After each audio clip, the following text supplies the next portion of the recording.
Packaging is really cool. It's one of the easiest ways you can set yourself apart from your competitors, and sometimes you can even make an entirely new category. The coolest part is this works in almost any space, even with boring products. Today we're talking about a pretty boring product that's been made cool through design and packaging. Today, we're talking toothbrushes.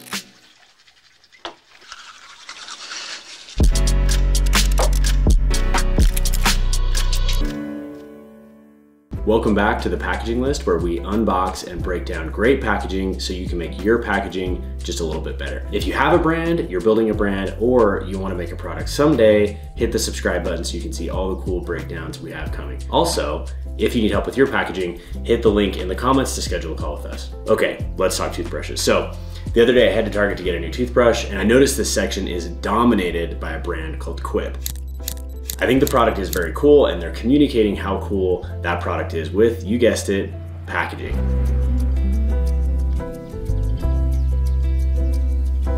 Right off the bat, let's talk positioning, because this is a pretty bold space for a startup to take on. It's an area in the store that is dominated by the big boys in CPG like Procter & Gamble. Now, I wasn't there when this thing was made, but if I had to guess, I would bet they were pretty strategic about filling a hole in the market, because previously, the toothbrush area used to be pretty boring. You know, all the brands kind of look the same, and you could either spend, 99 cents or maybe $5, or you could spend 100 or more on something really fancy. Now, this section is actually pretty cool. There's a lot of products from 99 cents to 150 with a big concentration around $30 to $60. And that's where Quip is priced. And I actually think that's a really great price for a product. That's a perfect gap for what we call attainable luxury, which is something that feels like it should cost much more than it does. And that value is mainly communicated through the design and creativity. The concept for this packaging is pretty cool. It looks totally unique, has these nice round edges, has this very cool tech vibe to the whole thing. Now, I wanted to learn more about the parts, the process, and the pricing, so I got on the phone with Brian from our team, who knows all the things, and we chatted about it. You can actually see the full conversation here, and I'll link it in the comments as well. Let's talk about the overall concept. When you're designing the package, it's one thing to kind of make sure that the messaging is effective in terms of communicating how it differentiates from the competitors, but I think you also have an opportunity in your packaging to really kind of create excitement around your brand and create some long-term gain with consumers, meaning they come to recognize your brand and your product and your packaging based off of what you do and what you can do to create some defendability in your packaging. I love what Brian said, and I couldn't agree more. This packaging totally makes the brand and the product feel unique, and it's just totally Quip. And it also, I love how it takes you on this journey as you open it up. You're learning more about the brand. You'll see what I mean next as we open this thing up.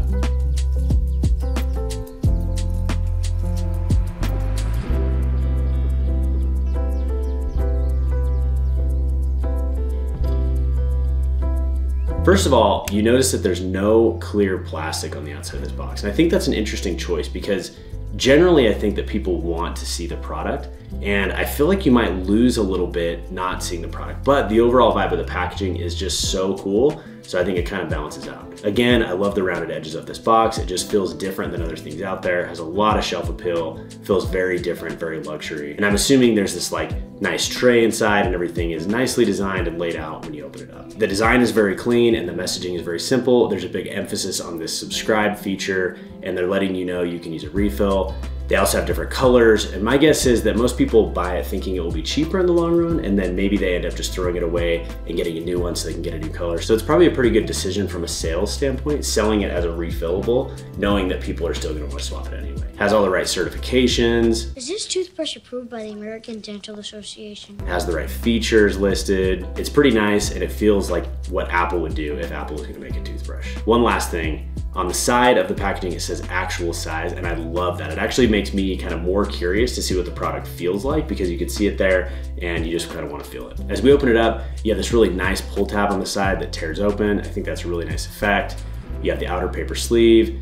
Then when you open it, there are these nice cards right inside with this little envelope wrapper. This is a nice touch. And then you have the inner carton, which we'll talk more about in a moment. And when you open it up, you have the product case. One thing that these guys have that's maybe a little beyond what most packaging has is they have this case for the product itself, which we would consider part of the packaging, because it's really designed for the most part to really protect and showcase the product correctly, because it does a really good job of just both like keeping it positioned correctly as well as, you know, really sanitizing it as well, like, you know, delivering this so it's a nice clean product that you're, you know, willing to put in your mouth after you purchase it. I love this effect, by the way. It's very striking when you first open it up, and it kind of feels like that scene from Jurassic Park when Dennis steals the embryos.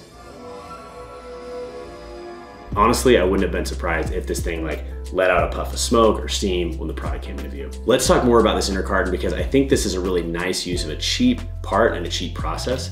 And here's what I mean. It's somewhere between techie, but if you feel it, it's really soft. Somewhere between techie and natural. And so it's a really good material to use if you want to kind of get across sustainability, if you want to, you know, add some softness to your brand, but also, you know, you need the technical component of like being able to hold stuff as well. So this is a cover, is one piece, and then we have, of course, the back side, and then there's actually an insert piece, which is a third piece. So there's actually 3 different pieces that are being molded and put together. Okay, let's do a breakdown and estimate the price. So we have a pretty simple parts list here. We basically have the paper sleeve, instruction cards, a primary box made out of molded pulp. We have a top hang tag that's color matched to the product. That's a nice touch. We have the product case top that's a blown PET shell. And we have the product case cap that's injected molded. Very nice with the branding there. You have a bunch of stickers, and then you have assembly and packet. All of this comes to a grand total that I estimated with Bryan at about $1.45 per unit. Pretty dang good for the retail price and pretty effective. Now let's score this thing. So we grade on 5 criteria, and we weight those scores because we believe that some of the criteria are more impactful for a brand than others. Side note, if you want to see how our scoring system works, watch this video here, and it's also linked in the comments. Bang for your buck. We thought this was pretty good, and it scored an 8 on our scale. Effectiveness. This is the category where we give the most weight, and effectiveness is basically saying, is the packaging doing its job? Why didn't you buy our product? Why didn't you buy our product? Bryan and I both agreed it does a pretty dang good job for retail and direct to consumer as well. It does feel a little less retail facing in some sense, like it doesn't seem like it's like overly feature rich or anything like that you would expect from a retail packaging. But at the same time, like it really is all here. They really do kind of give you enough information that I could pick this up if I didn't know what the brand or product was, and get a good sense for, you know, what it does. So for effectiveness, we gave it a 9. Defendability, we gave it a 9.75 because we didn't think there was a lot of room for improvement, but there were a few things we kind of picked out in our conversation. Execution, they get a 9. Personally, again, I loved how easy this thing was to open with the tear tabs and the stickers. You didn't have to get scissors out. Really nice effect. And sustainability, we gave them a 9 for a grand total of 90.375, which is really high. Now let's talk about a takeaway that you could incorporate into your product. So Bryan and I talk about 3 takeaways in our full conversation. Again, head over and watch that video next, but I'll share one here, and that is this.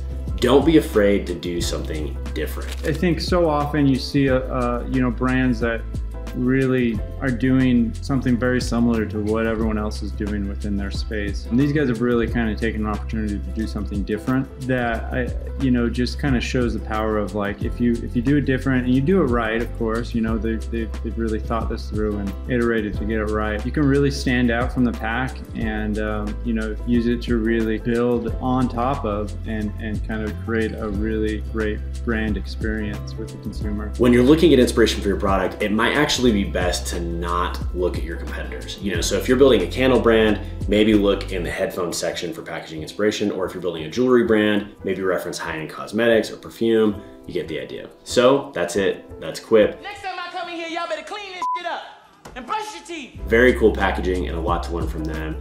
Estimating at $1.45 per unit for packaging, and we gave it a score of 90.375. So tell us, how did we do? Let us know in the comments what we got right and what we got wrong, and also let us know what packaging you want to see us break down next. Last thing, if you need help with your packaging strategy, design, or production, hit the link in the comments to book a call with us, and we'll see you next time.